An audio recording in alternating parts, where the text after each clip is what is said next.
नमस्कार, मैं हूं आपके साथ अंकिता पाल। बुलेटिन की शुरुआत करते हैं हेडलाइंस के साथ। वॉलीबॉल संघ के पदाधिकारियों ने की मुलाकात। सीएम विष्णुदेव साय से की मुलाकात। आगामी तैयारियों को लेकर हुई चर्चा।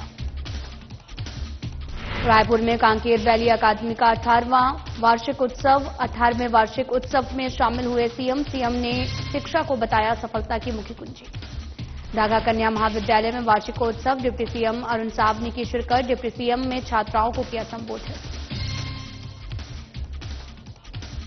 रायपुर स्थित कायाकल्प राज्य स्तरीय पुरस्कार समारोह। सीएम ने कहा स्वास्थ्य सुविधाओं का विस्तार का प्रयास जारी। टीबी मुक्त ग्राम पंचायतों को दी शुभकामनाएं। महतारी वंदन योजना में गड़बड़ी का आरोप। पीसीसी चीफ दीपक बैज ने पीसी की लगाया आरोप। कहा सनी लियोनी के नाम पर हो रहा पैसा ट्रांसफर। रुक करते हैं खबरों की तरफ। मुख्यमंत्री विष्णुदेव साय से मुख्यमंत्री निवास में आपको बताते चले कि छत्तीसगढ़ वॉलीबॉल संघ के पदाधिकारियों ने छत्तीसगढ़ ओलंपिक एसोसिएशन के सचिव विक्रम सिसोदिया के नेतृत्व में सौजन्य में मुलाकात की है। इस अवसर पर भारतीय कुश्ती महासंघ के अध्यक्ष संजय सिंह और छत्तीसगढ़ ओलंपिक एसोसिएशन के संयुक्त सचिव प्रशांत सिंह रघुवंशी, छत्तीसगढ़ वॉलीबॉल संघ के पदाधिकारी महेश गागड़ा और मोहम्मद अकरम खान और साथ ही सत्येंद्र पांडे भी उपस्थित थे।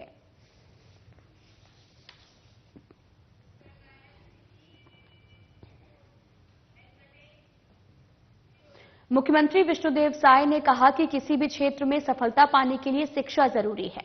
शिक्षा के बिना जीवन अधूरा है। शिक्षा विकास का मूल मंत्र है। मुख्यमंत्री साय ने राजधानी रायपुर के कांकेर में आपको बता दें कि वैली अकादमी के 18वें वार्षिक उत्सव को संबोधित करते हुए बात कही और मुख्यमंत्री साय ने कहा कि हमारी डबल इंजन सरकार ने शिक्षा के क्षेत्र में अभूतपूर्व निर्णय लिए हैं। हमने प्रदेश में राष्ट्रीय शिक्षा नीति लागू की है और हमने स्कूलों में शिक्षक पालक मीटिंग और न्योता भोज जैसे अभिनव पहल शुरू की है, जिससे शिक्षा की गुणवत्ता और बच्चों के पोषण को बेहतर बनाया जा सके। उन्होंने कहा कि प्रदेश में 341 स्कूलों का चयन पीएम श्री स्कूल के रूप में किया गया है। ये शिक्षा के लिए अच्छी अधोसंरचना और स्मार्ट क्लास की सुविधा उपलब्ध कराई जा रही है। उन्होंने कहा कि छत्तीसगढ़ में राष्ट्रीय स्तर के सभी प्रमुख शैक्षणिक संस्थान संचालित किए जा रहे हैं।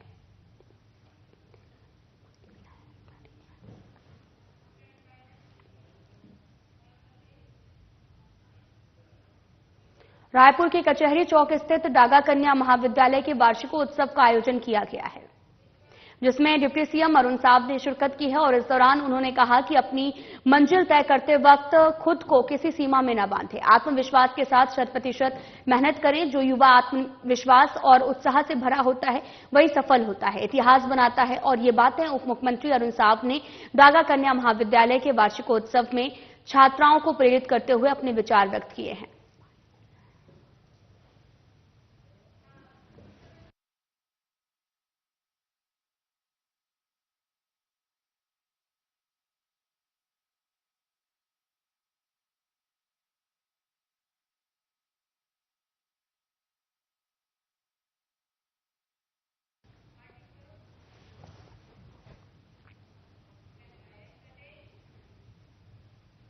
प्रदेश में तेजी से स्वास्थ्य सुविधाओं का विस्तार हो रहा है और मुख्यमंत्री विष्णुदेव साय ने मेडिकल कॉलेज रायपुर में आज कायाकल्प राज्य स्तरीय पुरस्कार समारोह को संबोधित करते हुए ये बात कही है। मुख्यमंत्री विष्णुदेव साय ने कार्यक्रम में स्वास्थ्य योद्धाओं, टीबी मुक्त ग्राम पंचायतों को सम्मानित किया और चिकित्सकीय संवर्ग के नवनियुक्त स्वास्थ्य कर्मियों को भी नियुक्ति पत्र प्रदान किया है। मुख्यमंत्री ने कायाकल्प से सम्मानित संस्थाओं, टीबी मुक्त ग्राम पंचायतों और साथ ही स्वास्थ्य योद्धाओं को अपनी शुभकामनाएं भी दी हैं। कार्यक्रम में स्वास्थ्य मंत्री श्याम बिहारी जायसवाल भी मौजूद रहे। आपको बता दें कि खबर ये रायपुर से है, जहां पर आपको बताते चलें कि स्वास्थ्य सुविधाओं के विस्तार पर जोर दिया गया है और साथ ही यहां पर टीबी मुक्त ग्राम पंचायतों को भी शुभकामनाएं दी गई हैं।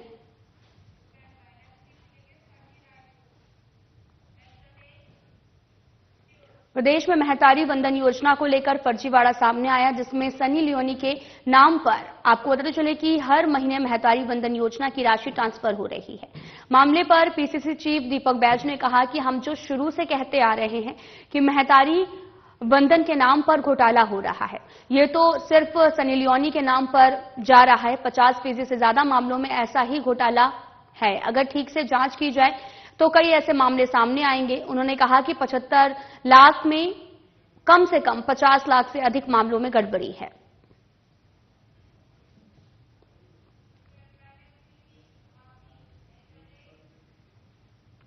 भारतीय जनता पार्टी के विधायक सुशांत शुक्ला ने कहा कि बस्तर में एक फिल्मी हीरोइन के नाम से मामला जो है वो उजागर हुआ होने के बाद में कांग्रेस प्रदेश अध्यक्ष बैच का ये बयान है और आधे लोगों को महतारी वंदन योजना का लाभ नहीं मिल रहा है और बहुत ही गैर जिम्मेदाराना है कि महतारी वंदन योजना को लेकर कांग्रेस के नेताओं ने अनेक बार झूठ बोला है, जिसके लिए कांग्रेस के सारे नेताओं को छत्तीसगढ़ की माताओं बहनों से तुरंत माफी मांगनी चाहिए। राहुल गांधी से लेकर छत्तीसगढ़ के कांग्रेस के नेता झूठ की राजनीति करते हैं, भ्रम की राजनीति करते हैं।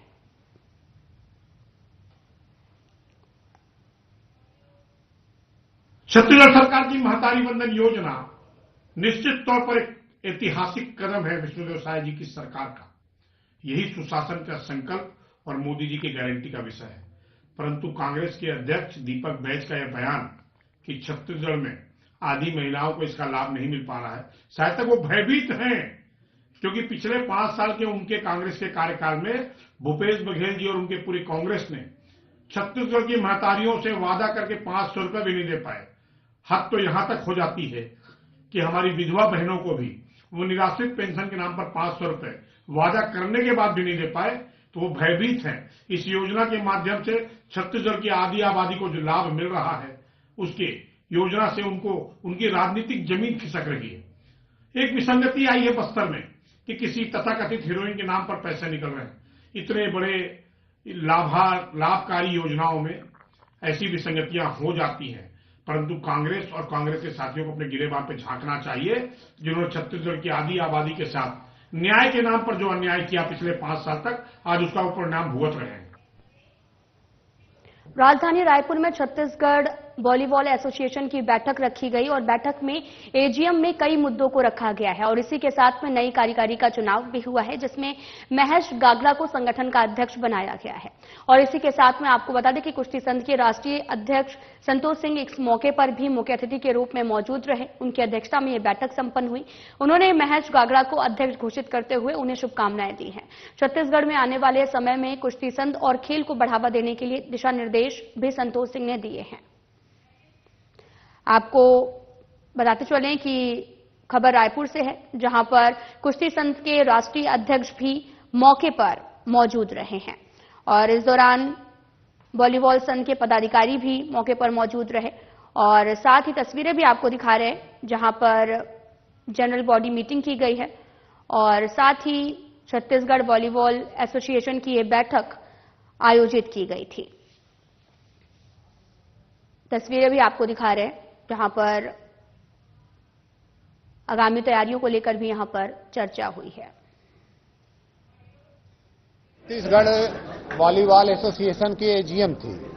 एजीएम में इनके पुराने जितने भी एजेंडे थे उसको इन लोगों ने पास किया और नई कार्यकारिणी का चुनाव भी रखा हुआ था आज के दिन ही।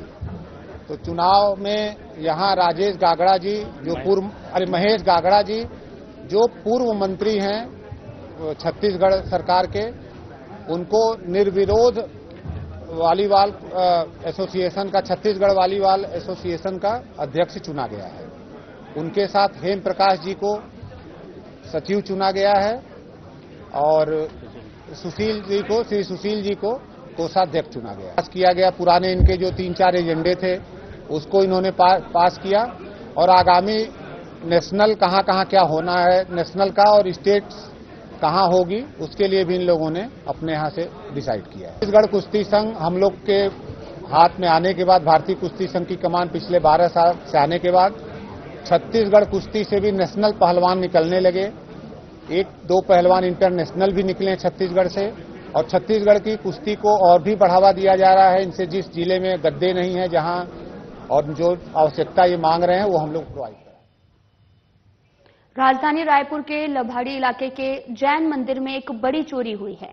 शातिर चोरों ने 10 लाख से भी अधिक के कलश और साथ ही छत्र समेत आपको बताते चले कि अन्य आभूषणों की चोरी कर ली है। मंदिर में केवल भगवान की मूर्ति को छोड़कर चोर सब कुछ लेकर गए हैं। मौके पर पुलिस में पहुंचकर जांच शुरू भी की है पुलिस ने, और साथ ही तेलीबांधा में टीआई ने भी बताया कि पूरा मामला कल देर रात का है, जहां पर चोर मंदिर में घुसे और तकरीबन 10 से 15 लाख रुपए का सामान पार कर लिया है। फिलहाल जांच जारी है और साथ ही डॉग स्क्वाड की टीम और फॉरेंसिक एक्सपर्ट्स को भी मामले की जांच के लिए बुलाया गया है। फिलहाल जांच जारी है। पूरा मामला तेलीबांधा थाना क्षेत्र का है। ये घटना कल रात की है। लाभांडी में दिगंबर जैन मंदिर है। यहाँ पे फुटेज को देखा गया है। 2 व्यक्ति दिख रहे हैं जो कि चेहरा ढके हुए हैं और मंदिर से सोने और चांदी के सामग्री चोरी हुई है। मुख्यतः चांदी के सामान है और एक सोने का। कुल कितने का चोरी अगर बताया जाए तो? अभी अनुमानित कीमत अभी नहीं पता लगा पाए हैं, लेकिन तकरीबन 10 से 15 लाख रुपए का है। सीसीटीवी में कुछ आया या कैमरा? हाँ, उसको सीसीटीवी देखा जा रहा है, उसी के तौर पर आगे बढ़ा। प्रार्थी रितेश आडवाणी ने थाना पुरानी बस्ती में रिपोर्ट दर्ज कराई है। वो दुकान से घर जाते समय शुभम मिश्रा अपने अन्य साथियों के साथ आकर मारपीट करने लगे। फिलहाल पुलिस ने मामला दर्ज कर मामले की जांच शुरू कर दी है।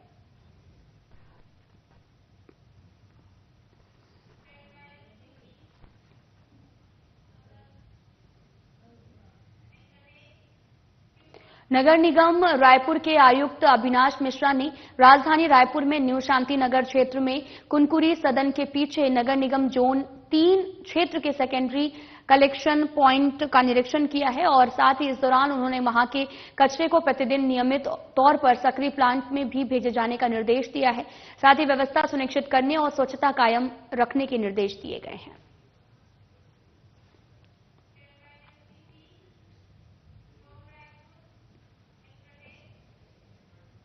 रायपुर में युवा कांग्रेस ने बीजेपी सरकार के खिलाफ प्रदर्शन करते हुए 23 तारीख को युवा सीएम हाउस का घेराव करने की बात कही है।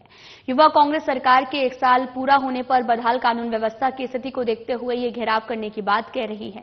साथ ही युवा कांग्रेस प्रदेश अध्यक्ष आकाश शर्मा ने पत्रकार वार्ता को संबोधित करते हुए कहा कि सभी वरिष्ठ नेताओं की उपस्थिति में सीएम हाउस का घेराव 23 दिसंबर को होगा।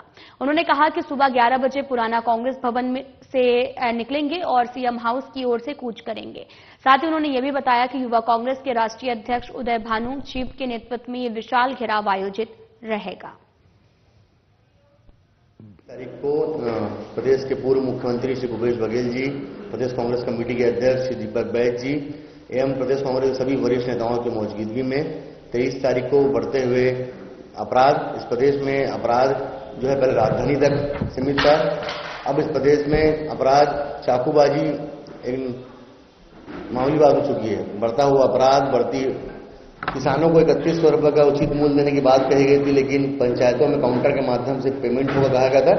किसान धान खरीदी में वादा खिलाफी, बढ़ती हुई बिजली का बिल इतना बढ़ता हुआ आ रहा है। इन तमाम जनहित के मुद्दों को लेकर, बेरोजगारी के मुद्दे को लेकर हम लोग 23 तारीख को लगभग 10,000 से ज्यादा युवा इस प्रदेश भर के रायपुर पहुंचेंगे और युवा कांग्रेस राष्ट्रीय अध्यक्ष उदय भानु चीफ दीपक बैज जी के नेतृत्व में हम सब।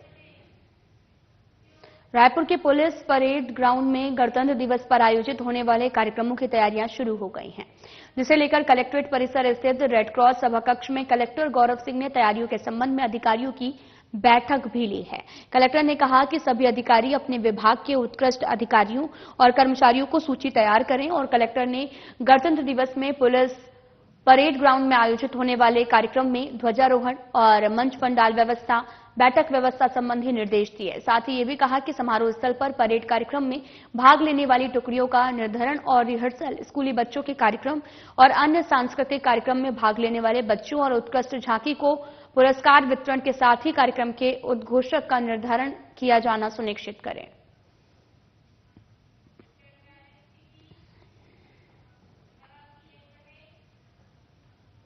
रायपुर के आउटर कॉलोनी में रायपुर पुलिस की टीम ने शनिवार सुबह दबिश दी है। सुबह से आपको बताते चले कि मुजगहन थाना इलाके में स्थित बोरिया कला की कई आउटर की कॉलोनियों में पुलिस ने जांच की है। पुलिस की टीम ने आधार कार्ड, किरायानामा समेत घर की तलाशी ली है और इस दौरान बड़ी संख्या में संदिग्ध लोग भी मिले, जिन्हें थाने भेज दिया गया है और एएसपी सीएसपी और टीआई समेत करीब 150 पुलिस अधिकारी जवान जो है वो तलाशी अभियान में शामिल रहे हैं।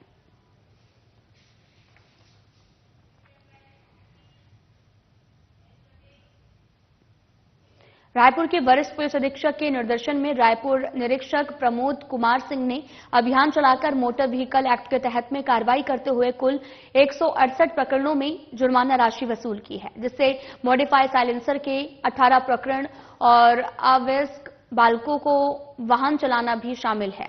और वहीं यातायात नियमों का उल्लंघन करने वाले रॉयल एनफील्ड बुलेट से निकाले गए पटाखे की आवाज के खिलाफ भी कार्रवाई करते हुए चालान काटे गए हैं।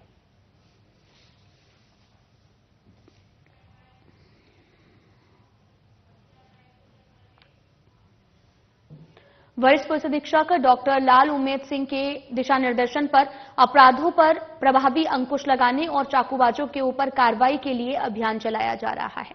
इसके तहत थाना पुरानी बस्ती पुलिस को अवैध रूप से चाकू रखे चाकूबाजों को गिरफ्तार करने में सफलता मिली है। अपराधियों को गिरफ्तार कर न्यायिक हिरासत में भेज दिया गया है।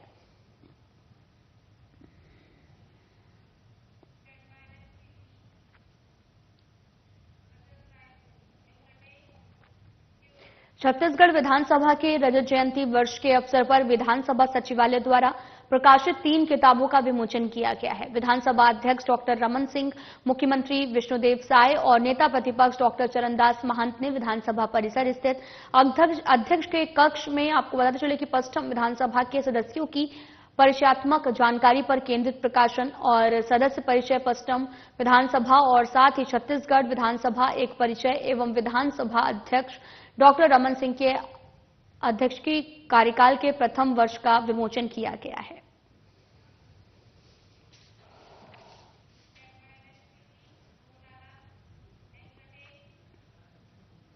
दवा खरीदी में गड़बड़ी को लेकर स्वास्थ्य मंत्री श्याम बिहारी जायसवाल ने जांच की घोषणा की है। साथ ही आपको यह भी बताते चले कि मंत्री श्याम बिहारी जायसवाल ने कहा कि पिछले सरकार ने किस प्रकार से घोटाला और भ्रष्टाचार का सिलसिला संयोजित ढंग से बड़ा घोटाला रेजिमेंट की खरीदारी पर कर दिया गया है, जिसमें 660 करोड़ का रिजल्ट बिना अनुमति के, बिना डिमांड के 15 दिवस पर 2 बार करके खरीदा गया है। आज विधानसभा में इस पूरे घोटाले की जांच करने के लिए आपको बताते चले कि जांच करने को भी कहा गया है। घोषणा इसकी हुई है और इसके लिए भी उन सभी के खिलाफ कार्रवाई की जा सके जो इतनी बड़ी खरीदी का घोटाला किया है। अभी तक 22 करोड़ के रिजल्ट खराब हो चुका है। मामले में ध्यान आकर्षण बीजेपी के वरिष्ठ विधायक धर्मलाल कौशिक ने लगाया था। कौशिक ने कहा कि तथ्य को स्वीकार किया और भ्रष्टाचार को इसमें लगाम लगेगा और इससे बड़ा परिणाम जल्द ही हम सबको दिखाई भी देगा। प्रस्ताव की सूचना दिया था कि जिसमें रीजेंट के खरीदी में, दवाई के खरीदी में जो अनियमितता हुई है और उसमें इस बात को महालेखाकार ने भी स्वीकार किया है कि 660 करोड़ रुपए के खरीदी के विषय में अनियमितता का उल्लेख महालेखाकार के द्वारा किया गया है।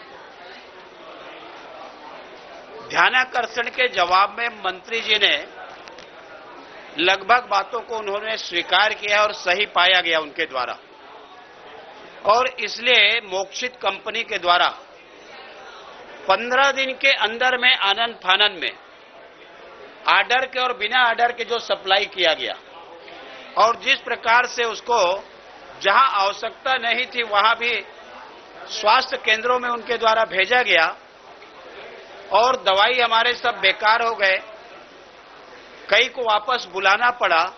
इन सारे प्रकरण को लेकर के उसके खिलाफ में जांच के लिए हमने बात कही और मंत्री जी ने ईओडब्ल्यू के द्वारा उसकी जांच कराई जाएगी, ये सदन के अंदर घोषणा किया।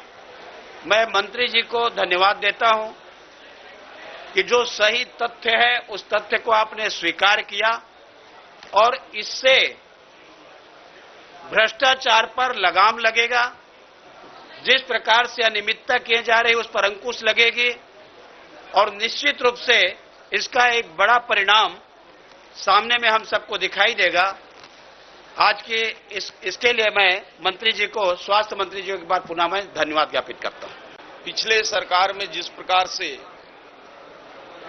घोटाला और भ्रष्टाचार का सिलसिला चला, उसमें प्रदेश में सुनियोजित ढंग से एक बड़ा घोटाला रीजेंट खरीदी का किया गया, जिसमें 660 करोड़ रुपए का रीजेंट बिना अनुमति के, बिना डिमांड के 15 दिवस में ही 2 बार करके खरीदा गया। और आज विधानसभा में इस पूरे घोटाले की जांच करने के लिए ईओडब्ल्यू से जांच कराने हेतु कहा गया है और इसकी घोषणा हुई है। मुझे लगता है कि इसके जांच होने से उन सभी के खिलाफ कार्रवाई की जा सकेगी जो इतने बड़े 660 करोड़ रुपए के रीजेंट का घोटाला किए हैं। अभी तक 28 करोड़ रुपए की रीजेंट खराब हो चुका है। 83 करोड़ रुपए की रीजेंट हम लोगों ने बस्तर और सरगुजा ऐसे जगहों में भेज दिया गया था जहां न तो मशीनें थी, न तो मैन पावर था, न तो उसके लैब थे, न तो टेक्नीशियन थे, और न तो उन रीजेंट को जिनको 10 डिग्री से नीचे में रखा जाना है, न तो वहां कोई फ्रीजर था, न यूपीएस था, न तो उसकी रखने की व्यवस्था थी। हमारी सरकार आने के बाद हम लोगों ने 650 के आसपास फ्रीजर और उतना ही 650 से ऊपर की संख्या में यूपीएस भी खरीदा, जिससे करोड़ों रुपए का रीजेंट को बचाया गया। इस प्रकार से 1 सालों में हमारी सरकार 300 करोड़ से ऊपर की रीजेंट का उपयोग उसको बचाकर कर चुकी है। मुझे लगता है कि यदि समय पर इसको नहीं बचाया जाता तो आज 300 करोड़ से ऊपर का रीजेंट खराब हो गया होता। और इस पूरे घटना की जांच के लिए, पूरे घोटाले की जांच के लिए जो प्रदेश की आर्थिक अन्वेषण ब्यूरो है, जो ईओडब्ल्यू है, उससे जांच कराने हेतु सदन में आज घोषणा किया गया है। भारत सबसे तेजी से बढ़ती हुई अर्थव्यवस्थाओं में से एक है और $5 ट्रिलियन अर्थव्यवस्था की अगर बात की जाए तो यहां पर आपको बताते चलें कि तरफ अक्सर भी है और ऐसे दौर में वैज्ञानिक अनुसंधान और नवाचार की भूमिका को कम नहीं आंका जा सकता है। जब हम तेजी से तकनीकी प्रगति और वैश्विक चुनौतियों के दौर में आगे बढ़ रहे हैं तो भौतिक विज्ञान पहले से अधिक महत्वपूर्ण हो गया है। ये विचार राज्यपाल रमेन डेका ने भौतिक विज्ञान के अंतर्राष्ट्रीय अकादमी के 31वें सम्मेलन को संबोधित करते हुए व्यक्त किया है। पंडित रविशंकर विश्वविद्यालय के सभागार में आयोजित अंतर्राष्ट्रीय सम्मेलन में बतौर मुख्य अतिथि राज्यपाल रमेन डेका ने अपने उद्बोधन में कहा कि दुनिया आज महत्वपूर्ण पर्यावरणीय, तकनीकी और सामाजिक चुनौतियों से जूझ रही है। इस सम्मेलन में भाग लेने वाले वैज्ञानिक समुदाय में भी महत्वपूर्ण प्रभाव डालने की क्षमता रखते हैं। वे अत्याधुनिक शोध के माध्यम से इन वैश्विक मुद्दों को हल करने में हमारी भी मदद कर सकते हैं।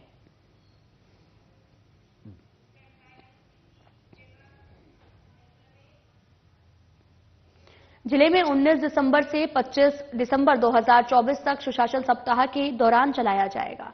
प्रशासन गांव की ओर से अभियान कलेक्टर संजीव श्रीवास्तव ने नागरिकों से भी अपील की है कि सुशासन सप्ताह के तहत में आयोजित शिविरों में भाग लें और शासन की सेवाओं और योजनाओं का लाभ लें।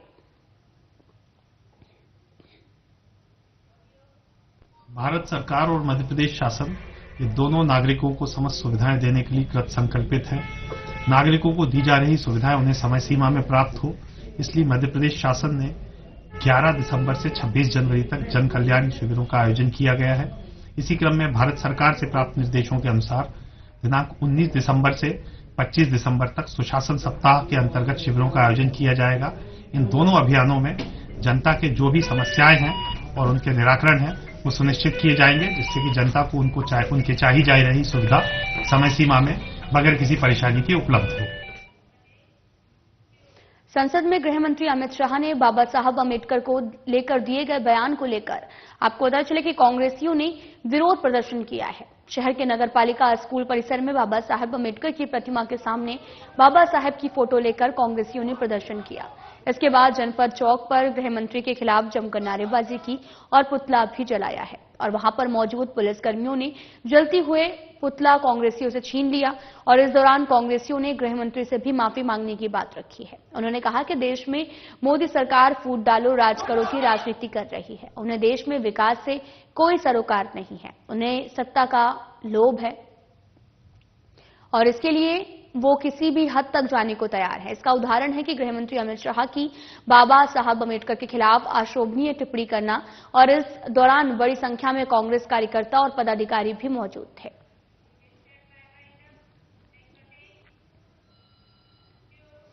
फिलहाल में इतना ही। नमस्कार।